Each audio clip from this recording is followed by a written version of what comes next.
já saúdo todos aqueles que aceitam abdicar um pouco do seu serão habitual, se calhar da televisão ou de outras leituras, para estar connosco neste momento de reflexão. Eu espero não ser muito, digamos assim, enfadonho no que vou dizer, são temas densos, mas vou-me esforçar por tentar apresentá-los de uma maneira que nos toque e possamos sentir-nos assim também envolvidos por esta atmosfera daquilo que a Igreja, no fundo, nestes dias nos quer transmitir. O Padre Zé Moraes já referia há pouco, estamos num tempo muito próprio, celebramos no domingo a solenidade de Todos os Santos, celebramos ontem os fiéis defuntos, o mês de novembro é tradicionalmente chamado o mês das almas, no fundo o mês que nos convida a focar-nos nesta questão. O mundo de hoje não nos quer ver muito focados nestas questões essenciais. O mundo de hoje quer que outros pensem pela nossa cabeça, decidam o que nós queremos comprar, decidam os nossos gostos, decidam aquilo que nós no fundo queremos fazer da vida. Mas é importante que, como cristãos, tomemos consciência da nossa fé e não deixemos de colocar as grandes questões, e esta é certamente uma grande questão. Mas há uma atitude inicial que desde já vos queria convidar e que deve marcar sempre, não é só esta questão, mas um pouco todas as questões da fé, que é, nós vivemos num mundo que quer saber tudo. Nós vivemos num mundo marcado pela ciência, pela técnica, que vive da utopia de desfazer todas as causas para condicionarmos todos os efeitos, e por isso este mundo que quer saber tudo não lida muito bem quando se tem que confrontar com realidades de que não se pode saber, ou não se pode saber como nós gostaríamos de saber. Esta é certamente uma delas. Passar da morte à vida, digamos-lo com toda a clareza. Ninguém nos vai poder dizer como é que isto acontece especificamente, concretamente, com aqueles detalhes que todos nós gostaríamos de saber e de dominar, para nos sentirmos em certa medida senhores da própria vida e controladores do nosso próprio destino. Ninguém nos vai dizer como é que nós encaramos a vida eterna ou como é que nós participamos nela. Porém, a verdade da nossa fé dá-nos os condimentos, dá-nos os conteúdos necessários para nós fazermos deste tema um caminho de esperança e não propriamente um caminho de absurdo. Aliás, muita da mentalidade moderna de hoje olha para esta questão e encara a vida como um absurdo. Essa é, enfim, uma denúncia dos humanismos do século XX, achar que a vida é um absurdo, que é uma náusea, que é um caminho sem sentido. De facto, se quisermos sermos nós a controlar o futuro e o além, o pós-morte, a vida torna-se um absurdo. Por isso vos convido a esta atitude interior de acolher o mistério, acolher aquelas verdades que possivelmente nos transcendem em muitas dimensões, mas para as quais nós somos chamados. As coisas mais importantes da vida não se veem e nós não as explicamos. E, portanto, também esta não a poderemos explicar. Quem é que pode explicar o que é o amor? Quem é que pode explicar o que é o amor entre um homem e uma mulher, em uma família? Quem é que pode explicar o amor que um sacerdote tem quando diz sim a Deus no caminho da entrega à Igreja? São coisas que não se explicam. Esta também não se explica. Mas, por isso mesmo, também nos faz descobrir a beleza da fragilidade, a beleza do que não conhecemos, o poder da simplicidade com que nós devemos encarar todas as dimensões da fé. Um primeiro ponto, depois desta introdução, um primeiro ponto que eu gostaria muito brevemente de começar por aqui, que é a densidade deste tema. Todos nós sabemos, as culturas, as civilizações interrogaram-se sobre isto. Todas as religiões, desde as mais antigas, nós quando visitamos, sei lá, os túmulos no Egito, vemos aquelas figurações de como é que é o corpo quando morre, a alma quando chega junto de Deus, tudo até, digamos assim, em imagens, em frescos maravilhosos. Portanto, esta é uma inquietação que as culturas, que as religiões sempre tiveram. Como é a vida depois da morte? Será que há vida? Que vida é que há? Portanto, é um tema denso, é um tema grande. As filosofias andam à procura disso, as grandes filosofias gregas, a filosofia grega, mãe de todas as filosofias, as suas grandes questões é quem somos, de onde vimos, para onde vamos, o que é que estamos aqui a fazer. Portanto, a questão do além, a questão do sentido da vida, marcaram sempre todas as culturas, todas as religiões. Necessariamente também não podia não deixar de marcar a nossa. E por isso nos interrogamos sobre o que é que, no fundo, nos enquadra neste tema. Pedi ao Fernando que colocasse o diapositivo número 1, porque é uma citação da Gaudium et Spes, do número 18, penso que estamos a ver, e que nos diz, no fundo, confirma isto que estamos a dizer. É em face da morte que o enigma da condição humana mais se adensa. Não é só a dor e a progressiva dissolução do corpo que atormentam o homem, mas também, e ainda mais, o temor de que tudo acabe para sempre. A apreensão da sociedade moderna, se quisermos, em interpretar a vida como um absurdo, vem daqui. É a apreensão de que tudo acabe para sempre, que afinal a vida não sirva para grande coisa, que a vida seja esta coisa pequena, em que nós, no fundo, estes poucos anos que por aqui andamos, mas para isso, dirá Sartre, é tão absurdo morrer como um dia ter nascido. Claro que a vida, sem o horizonte da eternidade, estrangula-nos, tira-nos o sentido do próprio viver. E é por isso que a Gaudium et Spes, neste número 18, vem constatar isto adiante da realidade da morte. É então um tema denso, uma questão densa, mas que importa olhar de frente. Não vale a pena fugir dela. O mundo de hoje não nos quer muito a pensar nisto, volto a dizer, porque cultiva a eterna juventude, cultiva, enfim, uma longevidade cada vez maior. É isso que se cultiva. As grandes figuras, quando começam a envelhecer, desaparecem do panorama. São poucos aqueles que têm a coragem do Papa João Paulo II de permanecer junto à cruz até o último momento. Portanto, normalmente o que se cultiva não é isto, mas convidamos-nos pela fé a encarar esta questão. Daí nos interrogarmos neste outro ponto a seguir, qual é a fé dos cristãos, afinal? Acerca desta questão, da questão da vida e da morte, de como passar da morte à vida, qual é a fé dos cristãos? Muito rapidamente. Nós rezamos no credo, e o credo é o símbolo da nossa fé, e nós rezamos no credo em cada domingo, o artigo da fé, já no fim do credo. Creio na ressurreição dos mortos e na vida do mundo que há de vir. Este artigo da nossa fé abre-nos ao discurso da esperança, abre-nos à perspectiva de uma vida que é um grande desígnio de Deus. Não nos podemos resignar à ideia de que a vida é só este ato biológico. Deus quer muito mais para nós, Deus sonha muito mais da nossa vida e por isso nos convida a percorrer um caminho que esteja para além das nossas esperanças.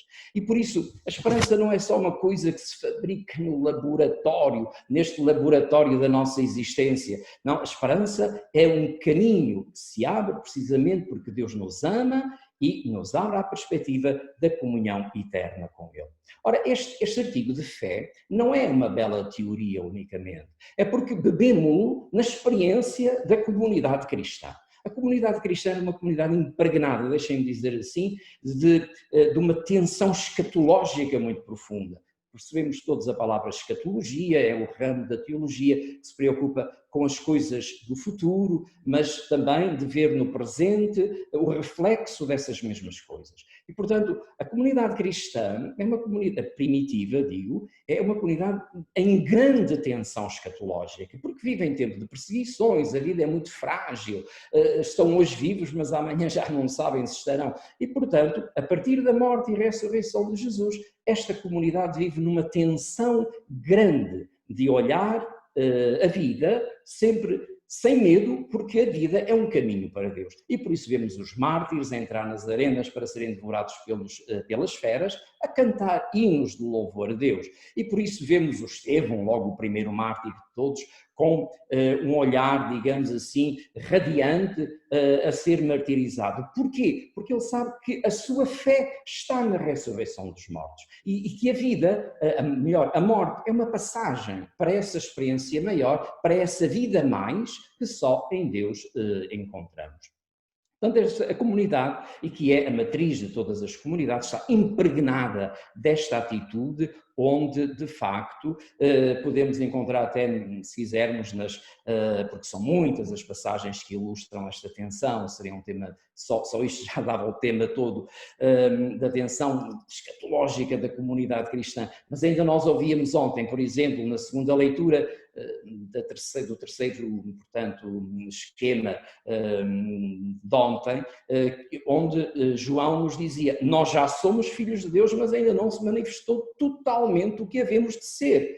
E dirá São Paulo, que diz a mesma coisa, noutro lugar, mas então seremos tudo nele, seremos tudo nele. Ora, é esta fé, no fundo nos vem deste artigo da fé que continuamos a professar no credo, que vinha para os cristãos da Igreja nascente, esta certeza e esta confiança de que a vida não era um gesto inútil, mas era um ato de louvor e de elevação para Deus.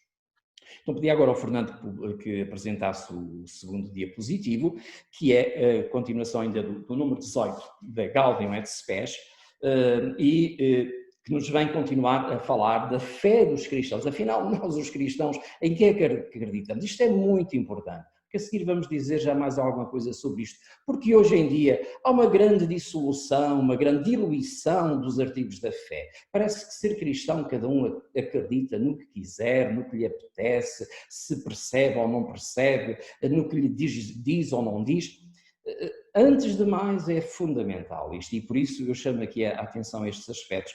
Afinal, qual é a fé dos cristãos? O que é que a Igreja nos ensina acerca destes artigos concretamente? Então refere o número 18. Enquanto diante da morte qualquer imaginação se revela impotente, a Igreja, ensinada pela revelação divina, afirma que o homem foi criado por Deus para um fim feliz, para além da miséria terrena. A fé cristã ensina que a própria morte corporal, de que o homem seria isento se não tivesse pecado, acabará por ser vencida quando o homem for, pelo omnipotente e misericordioso Salvador, restituído à salvação que por sua culpa perdera. Com efeito, Deus chamou e chama o homem a unir-se a ele com todo o seu ser na perpétua comunhão da incorruptível vida divina. Isto é o que a Igreja nos ensina, que vem do testemunho da comunidade cristã e que primitiva e que de maneira ininterrupta chegou até nós, e hoje, não obstante a era científica, tecnológica, de pensamento desenvolvido, continuamos a partilhar a mesma fé que nos vem dos apóstolos e que nos vem do anúncio inicial. Ainda a propósito daquilo que a Igreja nos ensina e de qual é a fé dos cristãos, um último apontamento, e pedi ao Fernando o outro diapositivo a seguir, porque é uma passagem do Catecismo da Igreja Católica. Portanto, a Escritura, o Magistério da Igreja e agora o Catecismo da Igreja Católica, se puder ser colocar na tela. Ora, então ensina-nos o Catecismo, vou referindo, ensina-nos o Catecismo. O credo cristão culmina na proclamação da ressurreição dos mortos no fim dos tempos e na vida eterna, como víamos há pouco. Nós acreditamos e assim esperamos que, tal como Cristo ressuscitou dos mortos e vive para sempre, também os justos, depois da morte, viverão para sempre com Cristo ressuscitado e que Ele os ressuscitará no último dia. Crer na ressurreição dos mortos foi, desde os princípios, um elemento essencial da fé cristã. E este aspecto é fundamental porque nós podemos ver então que desde o princípio esta é a fé da Igreja. E hoje, em pleno coração da modernidade, a Igreja continua a manifestar e a ensinar a mesma fé, que crer na ressurreição dos mortos foi desde o princípio um elemento essencial da fé cristã. E citando Tertuliano, uma expressão que me parece muito feliz, a ressurreição dos mortos faz-nos viver. A ressurreição dos mortos faz-nos viver. Porquê? Porque a ressurreição dos mortos, que os mortos ressuscitem em Cristo, dá esperança à nossa experiência humana, à experiência da nossa vida, e portanto que os mortos ressuscitem é para nós fonte de confiança, fonte de esperança, fonte de salvação. Ora, mas a esta altura é importante interrogarmos acerca de um assunto e passávamos a outro aspecto muito interessante, que é, mas esta fé dos cristãos, como é que se formula? Como é que chegamos a esta convicção que faz com que os mártires vão para a arena dando a vida, cantando o louvor do Senhor, sabendo que vão morrer? Como é que chegamos a isto? Ora bem, a Sagrada Escritura, e agora lançaríamos um olhar, ainda que em brevíssimas pinceladas, mas assim um olhar largo sobre a Sagrada Escritura. É importante dizer que se alguma ideia na Sagrada Escritura teve um caminho de amadurecimento e um caminho, digamos assim, de reflexão e digamos assim, de nutrimento à medida que a história de Israel se vai desenrolando, é a questão da vida para além da morte. Isto não é muito claro em todos os momentos da história de Israel. Digamos com clareza, para um judeu, o que era dom de Deus era estar vivo. A vida, esta vida, a vida humana, esta coisa maravilhosa que é saborear as belezas que nos circundam, isto é que é o grande dom de Deus. E por isso o judeu, digamos numa espiritualidade tradicional do judaísmo, olha para esta vida. Então, se o ato de viver é que é o grande dom de Deus. Então, se esta vida é longa, se é fecunda, uma bela família com muitos filhos, se é ornada de riquezas, então esta é a grande recompensa que Deus nos pode dar. E o judeu, enfim, o povo de Israel, tem muita desta convicção, são muitas as passagens onde isto vem descrito e nós mesmo temos no ouvido algumas, não é? Portanto, o justo tem a recompensa de Deus, aquele que tem uma vida longa, que tem muitos bens terrenos, esse é bem-aventurado. Porém, esta ideia, que é uma ideia clássica de muitas tradições de Israel, é facilmente posta em causa, como é óbvio, porque de repente há este que tem muitos anos de vida, mas é um tirano, é um opressor, é um homem de mau coração, cheio de rancor e, no entanto, muito rico e cheio de bens nesta terra. Como é que pode ser que estes bens sejam a recompensa de Deus?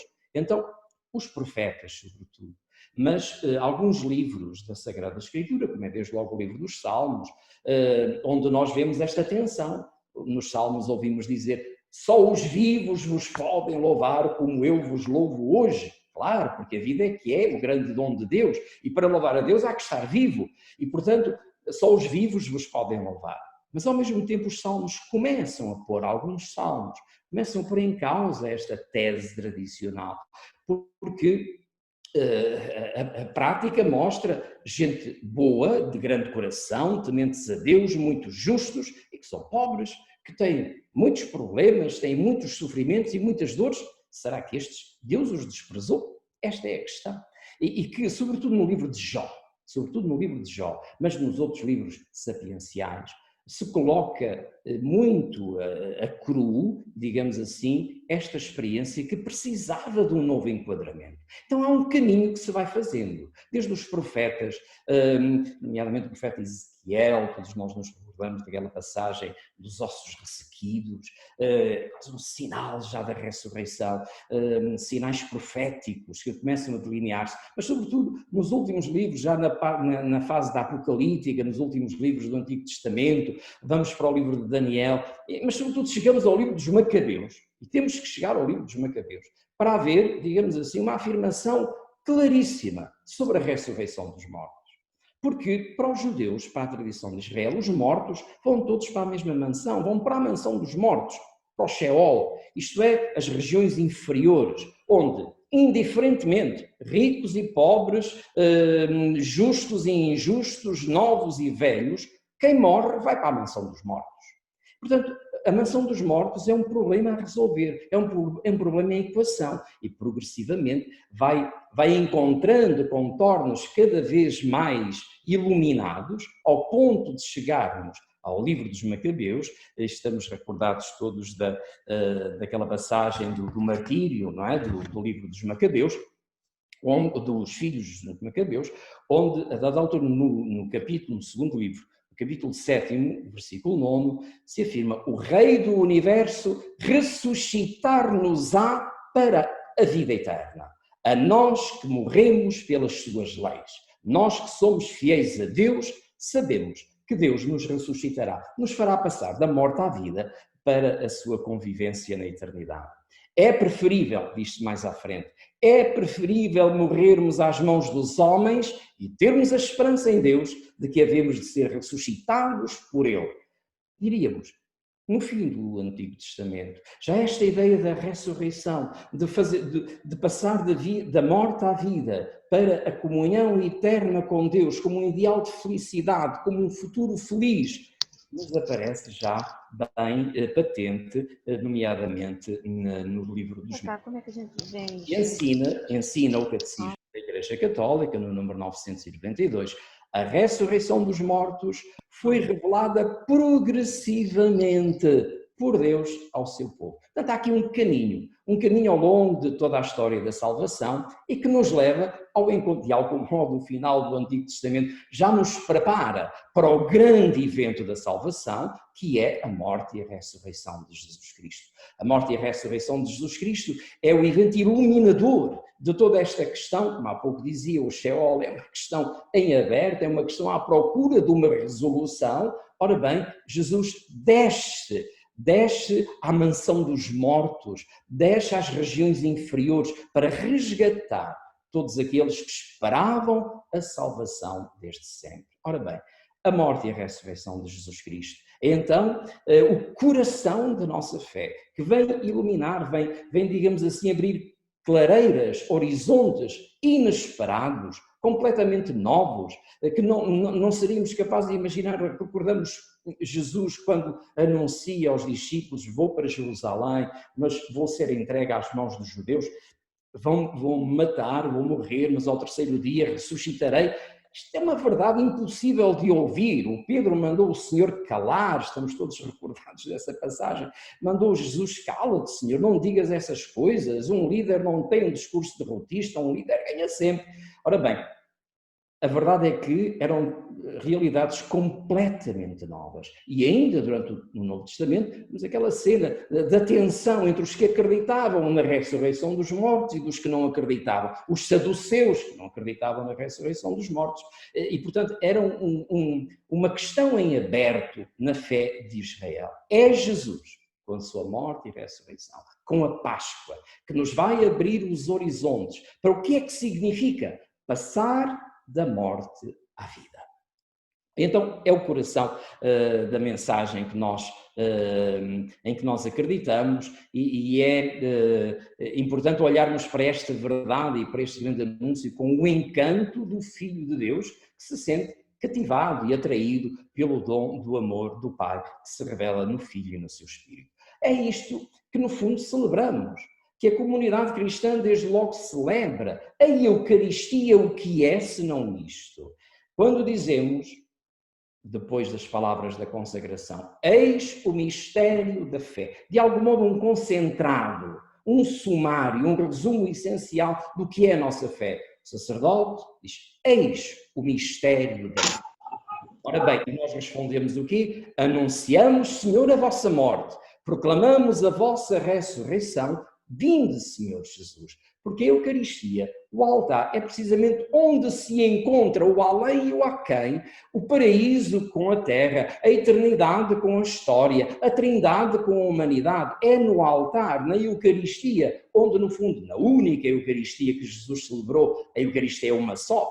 Jesus celebrou a única Eucaristia na cruz, na morte e na ressurreição. O que nós fazemos hoje é emprestar, digamos assim, o nosso ministério, a nossa assembleia, a que Jesus renove no altar aquilo que celebrou outrora. O que acontece em cada Eucaristia é a revelação deste mistério. Isto é, Deus vem para nos salvar, dá a vida por nós, para que possamos assim ir para Ele. Ora, esta questão, porém, que é no fundo a caminhada que fizemos desde uma fé inicial de Israel até esta convicção profunda de que em Cristo encontramos o mistério da salvação, de que em Cristo, na Eucaristia, Ele deixa a terra, deixa em cada altar que se transforma num calvário, Ele deixa, digamos assim, até nós, para que nós nos elevemos até Ele, para que a nossa vida se transfigure nele. Então, esta fé, dizia, tem depois, ao longo da história, um caminho a realizar. E a Igreja, no fundo, é o que anuncia. O que é que anunciam os cristãos, os apóstolos, no dia de Pentecostes? Vêm para a rua dizer o quê? Cristo ressuscitou, vós o matastes, mas o Pai o ressuscitou, está vivo, nós somos testemunhas disto. É este mistério que os cristãos são chamados a anunciar. Em relação a esta questão, voltando ao específico do nosso tema, a vida para além da morte, ou melhor, como passamos da morte à vida, é uma questão que a dada altura se coloca em dois parâmetros. Isto é, esta é uma questão que remetemos para o além. Perguntar-nos como é que passamos da morte à vida é uma questão que diz respeito à eternidade, ou além, ou a quem. É uma questão que, de algum modo, remetemos para um dia.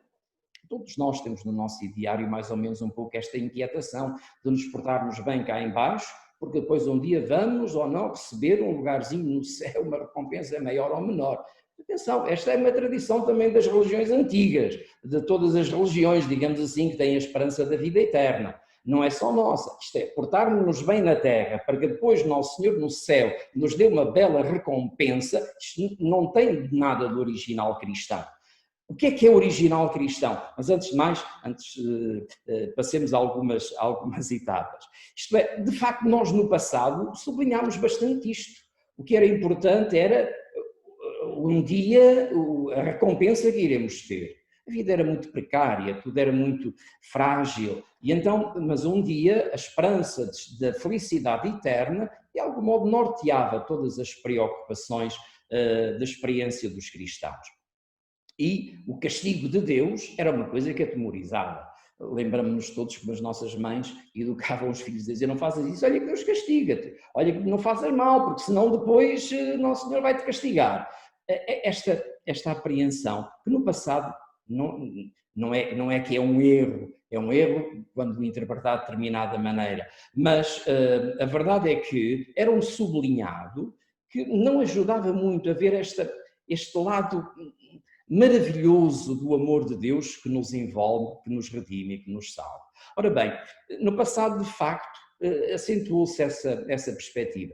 Ora bem, mas a verdade é que o olhar para o além deve, antes de mais, comprometer-nos, desde logo, com a nossa experiência terrena. A nossa esperança de eternidade não nos pode desenraizar daquilo que é a nossa experiência humana. Por isso, pedi ao Padre Fernando se conseguir mostrar o diapositivo número 4, exatamente, e que é, mais uma vez, da Gaudium et Spes, e que nos apresenta este texto muito interessante, que no fundo nos impele ao compromisso, já na Terra, de construir o reino dos céus. A expectativa da nova Terra, do céu, não deve enfraquecer, mas antes ativar a solicitude em ordem a desenvolver esta Terra, onde cresce o corpo da nova família humana, que já consegue apresentar uma certa prefiguração do mundo futuro. Por conseguinte, embora o progresso terreno se deva cuidadosamente distinguir do crescimento do reino de Cristo, todavia, na medida em que pode contribuir para a melhor organização da sociedade humana, interessa muito ao reino de Deus. Isto é, vejamos, o reino de Deus, em última análise, a plenitude do reino de Deus, não é uma realidade unicamente que transferimos para o além. A Igreja faz-nos aterrar no aquém e diz-nos tudo aquilo que é humano, tudo aquilo que contribui para o bem, tudo aquilo que contribui para o progresso da humanidade em sentido pleno, isso interessa muito ao reino dos céus. Então, desde logo, estamos aqui a perceber esta novidade da esperança cristã, que no fundo é do que estamos a falar. Isto é, o querermos alcançar a vida eterna junto de Deus. Antes de mais, há de nos comprometer na edificação do mundo mais humano, mais belo, mais fraterno, porque essa é a garantia, desde já, de vivermos, de passarmos também da morte à vida. Aliás, nós iniciámos o século XX com este anúncio asfixiante, não é? Terrível, de Karl Marx, que dizia: a Igreja é o ópio do povo. Por que é que ele dizia isto? Dizia Dizia porque, enfim, também havia alguma base para o dizer. É que de tal maneira colocávamos o acento na recompensa futura em Deus, quando um dia depois de morrermos nos encontrarmos com Ele, que quase desvalorizamos as realidades terrenas, o compromisso social de edificar um mundo melhor. É óbvio que esta afirmação é particularmente injusta, a Igreja sempre esteve empenhadíssima na construção do mundo melhor, mas compreendemos que aqui há uma questão de acentos.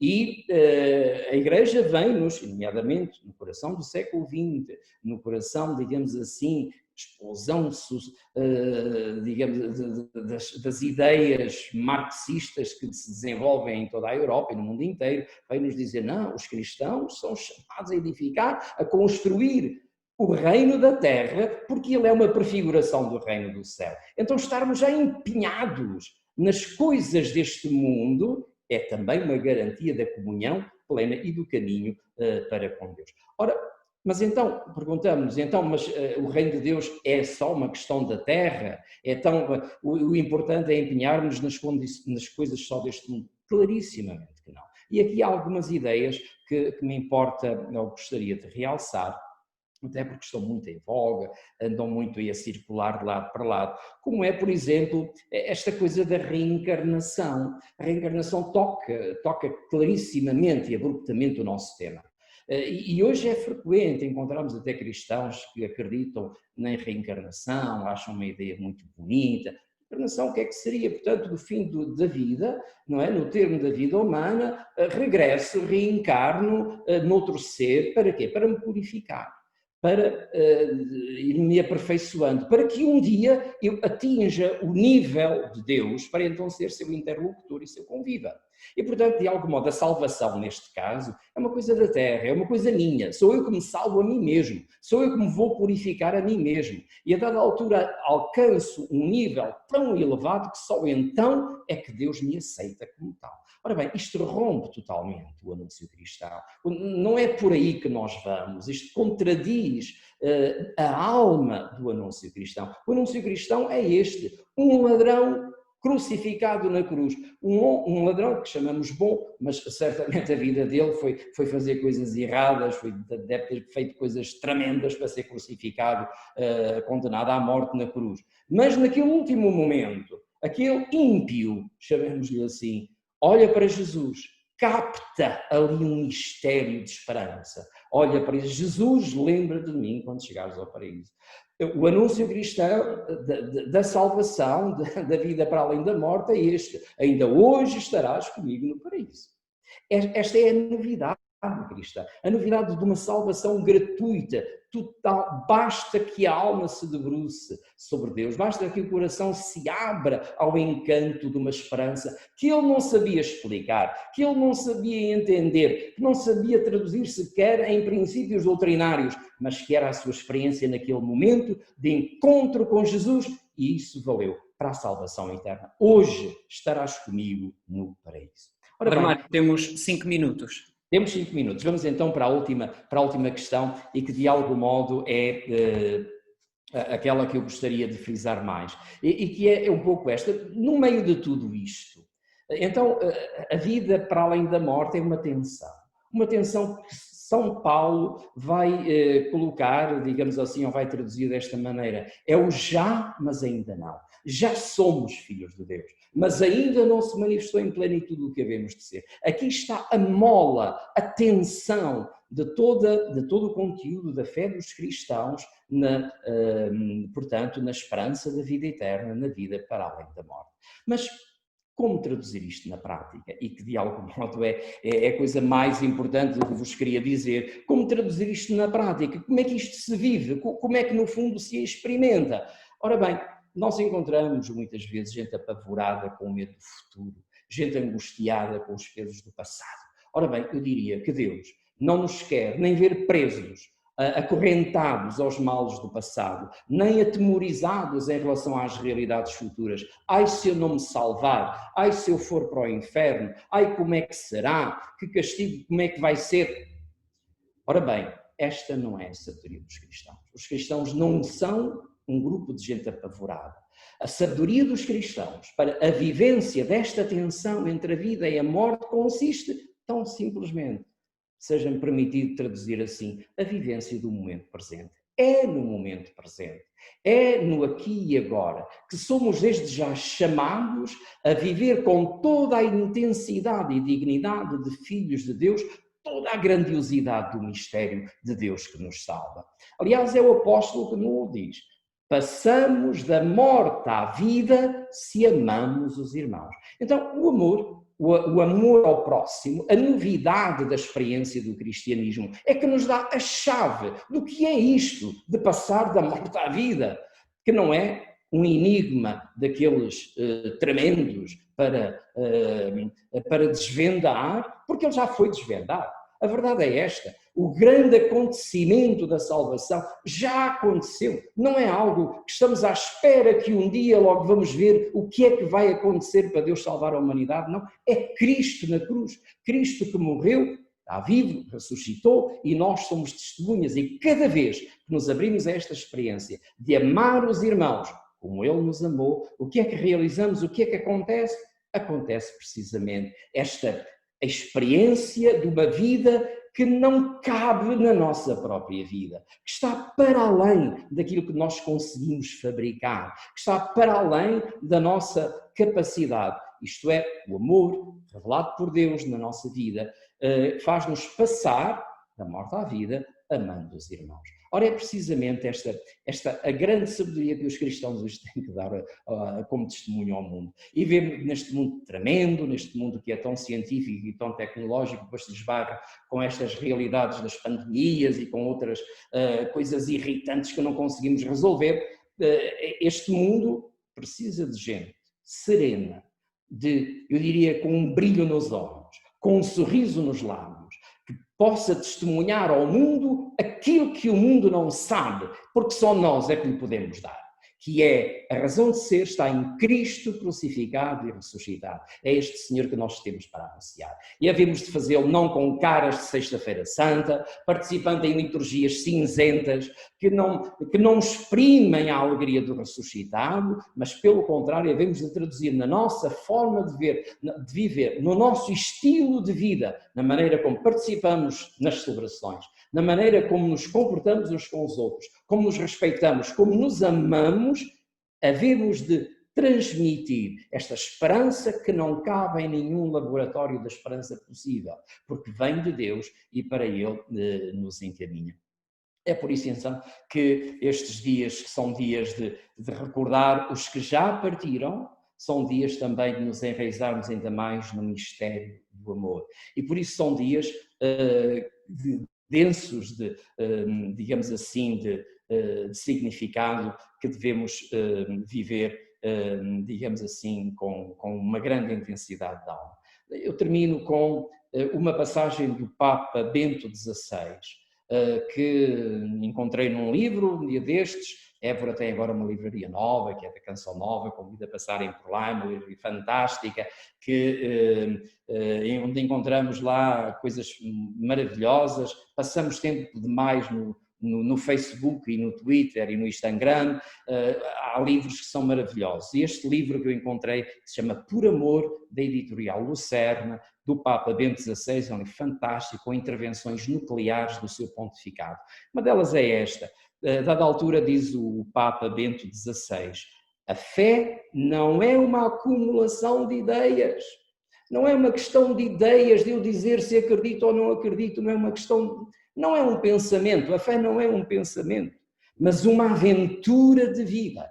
A fé é uma aventura de vida, é um caminho, um pôr-se a caminho ao encontro do Senhor, sendo que o caminho exterior que percorremos terá de ser ao mesmo tempo, e sobretudo, cá está a atenção, entre o já mas o ainda não, um caminho interior, uma saída de nós próprios para algo mais, para irmos ao encontro de Deus em direção à verdadeira realidade, ao amor e ao próximo. Esta passagem do Bento XVI parece-me luminosa, aliás, como eram as suas intervenções, e, portanto, faz-nos recordar o que Jesus reza na última ceia, reza ao Pai por estes que estão no mundo, mas não são do mundo. É sempre esta atenção. Nós estamos no mundo e, na medida em que traduzirmos já na Terra os critérios do reino de Deus, estamos a passar da morte à vida. Estamos a passar da fragilidade à plenitude do amor de Deus. Estamos a passar do que é caduco ao inefável e à beleza de Deus que verdadeiramente nos salva.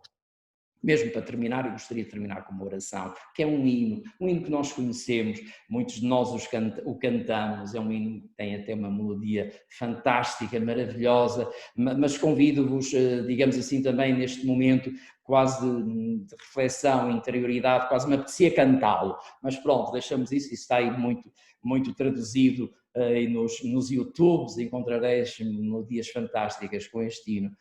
Mas convido-vos, portanto, a interiorizarmos estas verdades neste hino que é tão belo. Luz terna suave, no meio da noite, leva-me mais longe. Não tenho aqui morada permanente, leva-me mais longe.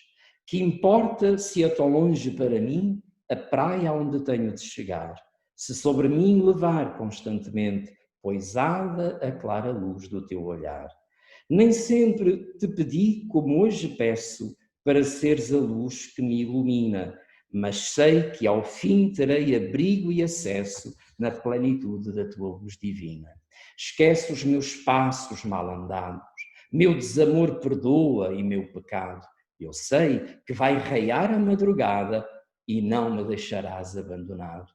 Se tu me dás a mão, não terei medo. Meus passos serão firmes no andar. Luz terna, suave, leva-me mais longe, basta-me um passo para te chegar. Então, gente feliz, de olhar cintilante, de sorriso nos lábios, a celebrar o louvor do Senhor já sobre a terra, porque essa é a forma, amando os irmãos, de passarmos da morte à vida. Peço desculpa se fui longo, mas foi aquilo que se me ofereceu dizer. Obrigado pela vossa audição. Obrigado, Padre Mário, pela sua intervenção neste tema que é tão atual e que acabamos de viver de maneira tão íntima neste fim de semana. Gostaria, como sabeis, os diálogos sobre a fé têm um momento de apresentação, depois também tem um espaço para diálogo com aquele que fez a apresentação, neste caso com o Padre Mário Tavares. E abria já este espaço, ainda que já seja 9h46, mas abria este espaço também de diálogo a todos aqueles que quiserem intervir. Basta colocarem o seu microfone, ativarem o seu microfone e realizarem a pergunta, está bem? E podem fazê-lo desde já, está bem? Livremente. Estou a ver aqui gente feliz, gente contente, gente de vendas novas, que bom termos estes momentos, digamos assim, de partilha entre nós, que são uma oportunidade, não é, de falarmos destas coisas. Falamos muito pouco destas coisas, vamos falar mais vezes, mas pronto, achamos nós que temos muitas outras coisas para fazer, mas não queria tirar a possibilidade de alguém que quer intervir e fazer alguma pergunta, alguma partilha. Não precisa ser uma pergunta, basta uma partilha.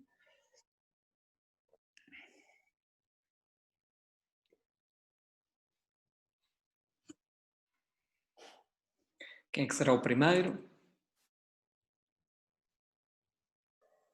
Boa noite. Boa noite.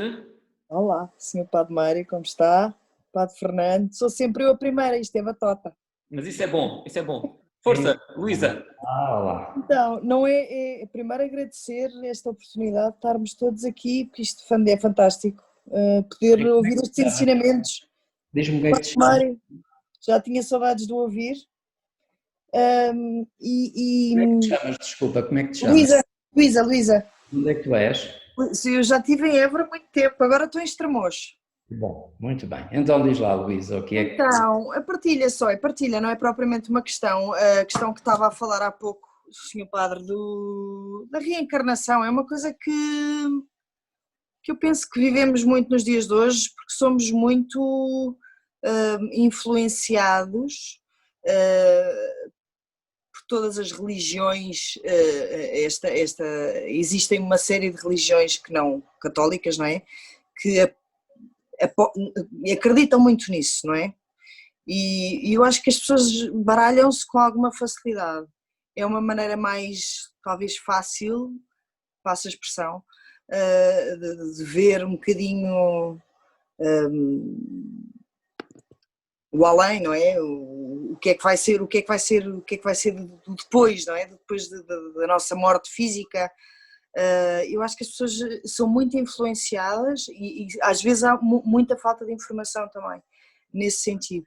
O que me faz muita impressão, porque eu debato-me com isso com alguma frequência, entre amigos e é uma coisa que as pessoas realmente têm que estar muito esclarecidas em relação a isso. Mas cada vez mais ouço testemunhos desses. E uma pequena partilha, porque realmente tropeço nessa questão algumas vezes.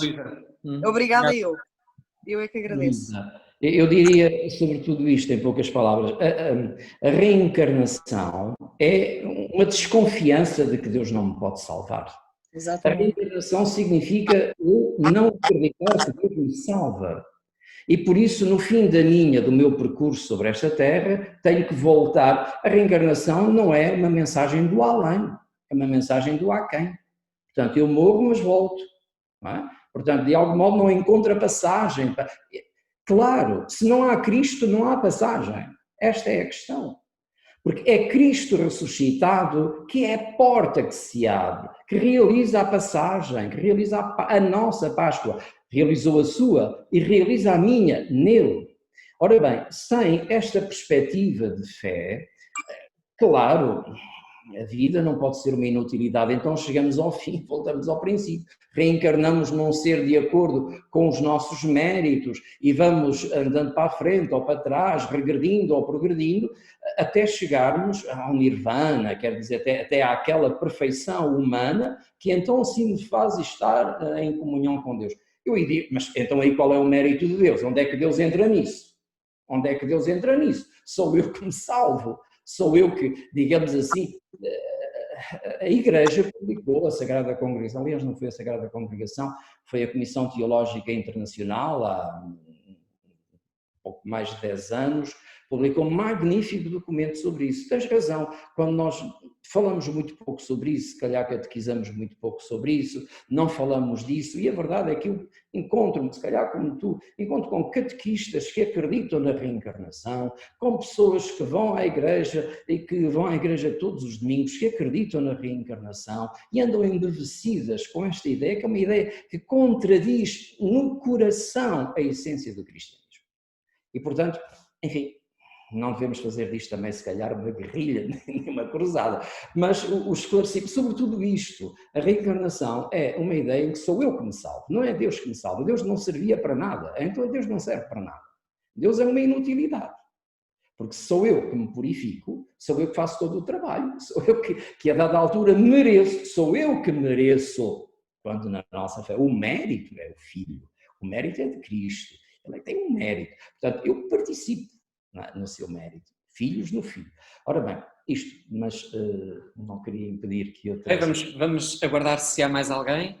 Entretanto, temos uma pergunta também já no bate-papo. Se alguém quiser intervir já. Muito boa noite.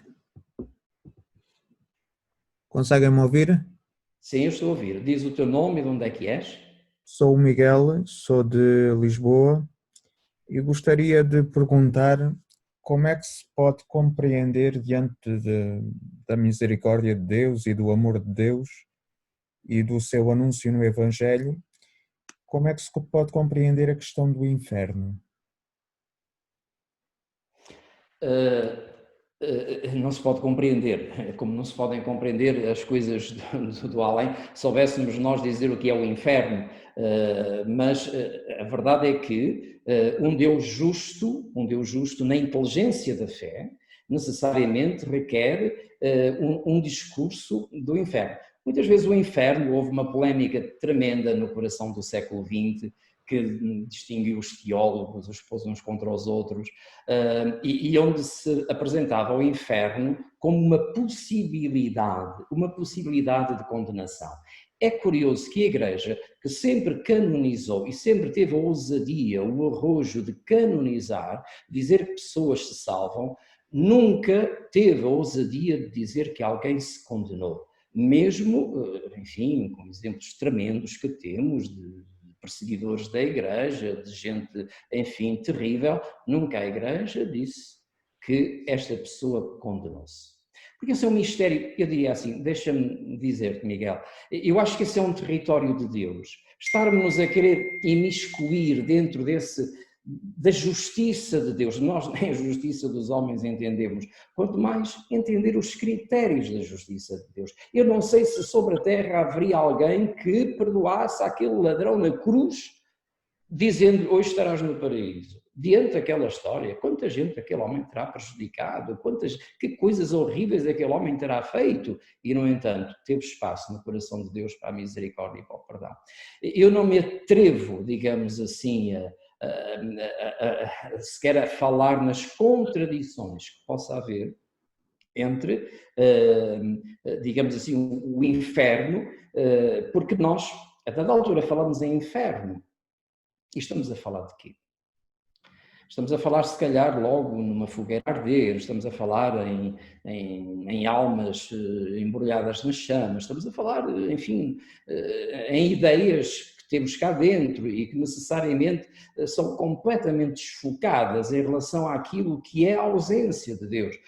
Na ausência de Deus, o não partilhar da comunhão com Deus, mas nós não sabemos traduzir muito bem o que é que isto significa. Eu, diante de realidades dessas, portanto, sou levado a abrir-me ao mistério de Deus e a tentar acolher, digamos, aquilo que Ele nos transmite como caminho de glória, de ressurreição e de participação na vida plena de Deus.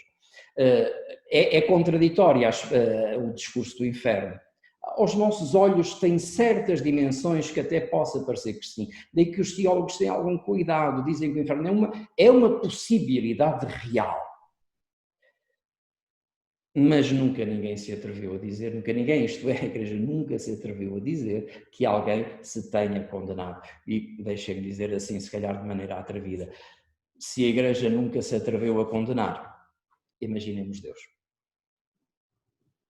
Obrigado, Padre Mário. Obrigado, Miguel, pela pergunta. Não sei se mais alguém quer intervir.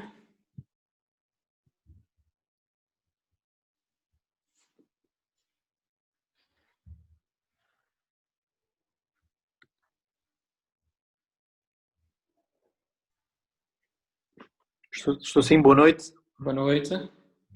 Boa noite, o meu nome é Nuno Batista. Estou a falar de Redondo. Antes de mais, agradecer a excelente explicação do Sr. Padre.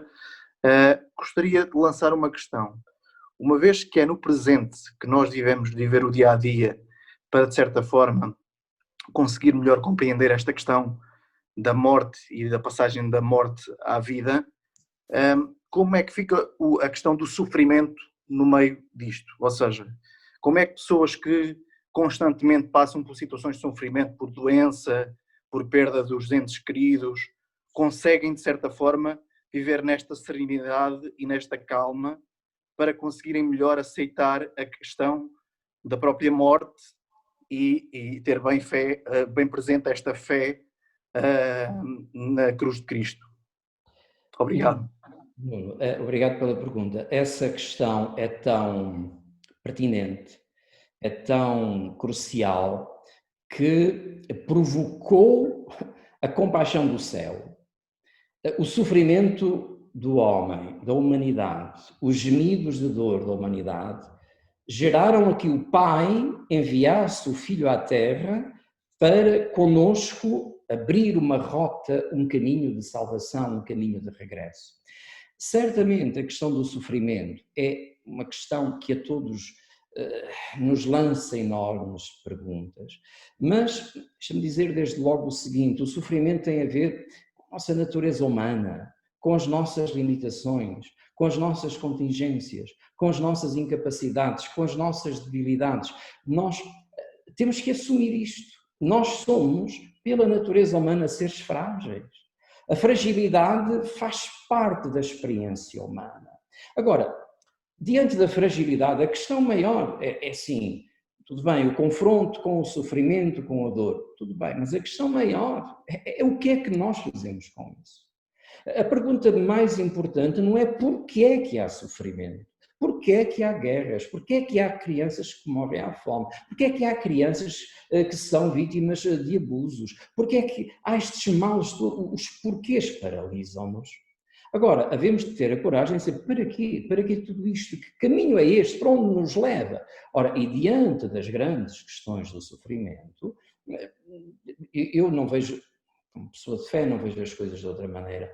Ou é a fé que me ilumina e me faz encontrar no sofrimento um caminho, não um caminho desejado por Deus, mas um caminho que é inerente à minha experiência humana e que posso transformar num caminho de redenção se me uno ao mistério da paixão redentora de Jesus, parece-me que esse é o caminho.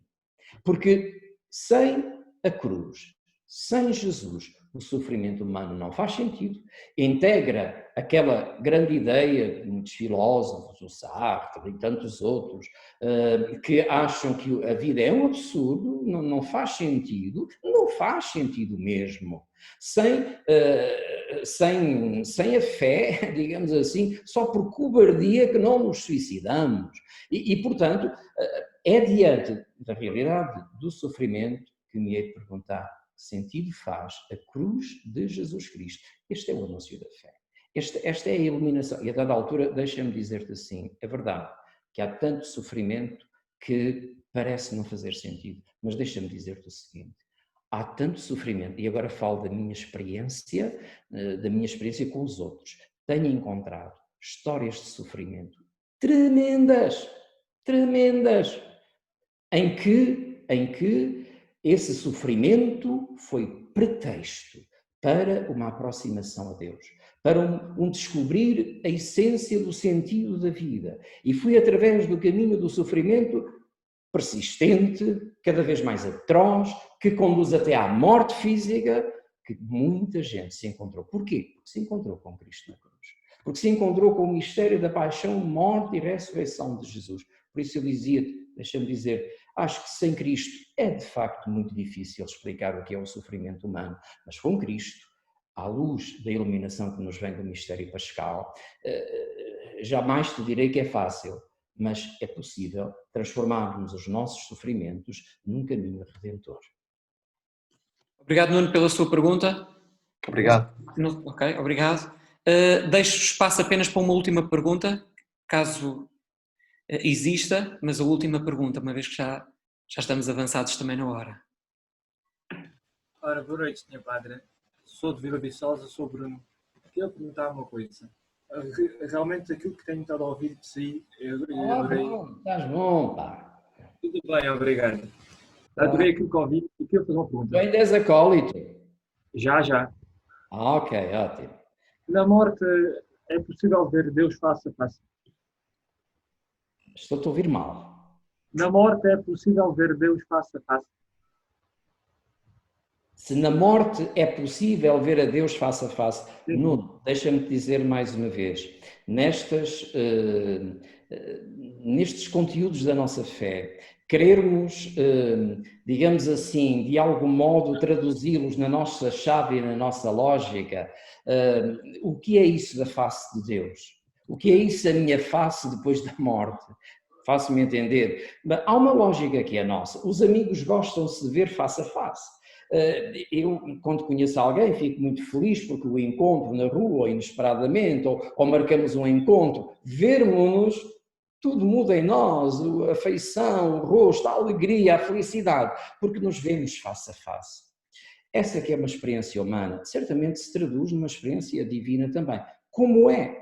Eu não sou capaz de dizer. Como é isso de participarmos da alegria? Porque me estás a dizer, é a alegria do encontro, o ver Deus face a face, o ver Deus como Ele é. Agora, temos que desmontar isso tudo. O ver, nós sabemos para nós o que é ver. Na eternidade, o que é ver?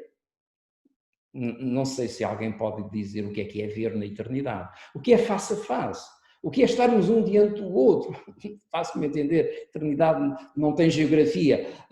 Portanto, essas questões acabamos muitas vezes por embicar nelas e querer de algum modo decifrar em excesso os mistérios do além, mas não nos ajudam muito. De facto, o que nos ajudam é, desde logo, viver de tal maneira encantados com a experiência cristã, que é a experiência do amor aos irmãos, que, volto a dizer, como o apóstolo, passamos da morte à vida, se quisermos, passamos da face dos homens à contemplação da face de Deus, se nos amamos.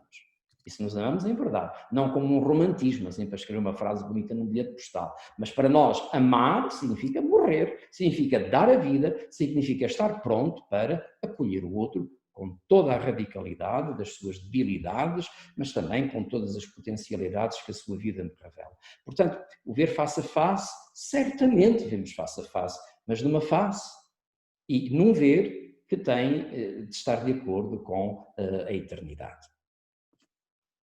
Obrigado, Bruno, pela pergunta. Obrigado, Padre Fernando. Obrigado, Bruno, gostei de te ver. Obrigado, Padre Mário. Vamos então terminar. Ocasião, mais um abraço, seguimos em frente neste tempo tão magnífico de pandemia, mas um tempo de salvação, um tempo que não é rejeitado por Deus, um tempo que Deus ama e por isso nos chama a fazer parte da sua convivência, desde já testemunhando a vida do Evangelho sobre a terra. Obrigado, Padre Mário. Temos a graça de ter entre nós o nosso Bispo, Dom Francisco, que eu iria dar a palavra agora, para também ele nos dirigir algumas palavras, agora no final, também já desta segunda edição do Diálogos sobre a Fé. Dom Francisco, a palavra é sua.